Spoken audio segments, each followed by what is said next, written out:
ఊకల్ నాగసుబ్రహ్మణ్యేశ్వర స్వామి దేవాలయం అండి. నిన్న మంగళవారం కదా! నేనైతే నిన్న ఈ టెంపుల్ విజిట్ చేశానండి. ఫస్ట్ టైం ఇది వరంగల్ నుండి నర్సంపేట వెళ్ళే రూట్‌లో ఉందండి ఊకల్ అనే విలేజ్. ఆ విలేజ్‌లో ఈ టెంపుల్ ఉంది. చాలా ఫేమస్ అట. నేనైతే చాలా విన్నాను. సో, నాకనిపించింది విన్నప్పుడు నేను ఎలాగో మంగళవారం సుబ్రహ్మణ్యేశ్వర స్వామి టెంపుల్‌కి కంపల్సరీ విజిట్ చేస్తాను కదా! సో, ఈసారి ఊకల్లో ఉన్న సుబ్రహ్మణ్యేశ్వర స్వామి టెంపుల్‌కెళ్దామని అనుకున్నాను. వెళ్ళానండి. చాలా బావుంది. ఆ స్వామి డెకరేషన్ కానీ, ఆ టెంపుల్ గానీ చాలా చాలా బావుంది. చాలా పవర్‌ఫుల్ అటండి.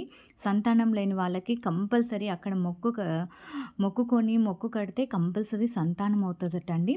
అండ్ అక్కడ ఓన్లీ సుబ్రహ్మణ్యేశ్వర స్వామియే కాదండి, గణపయ్య ఉన్నాడు, సుబ్రహ్మణ్యేశ్వర స్వామి ఉన్నారు.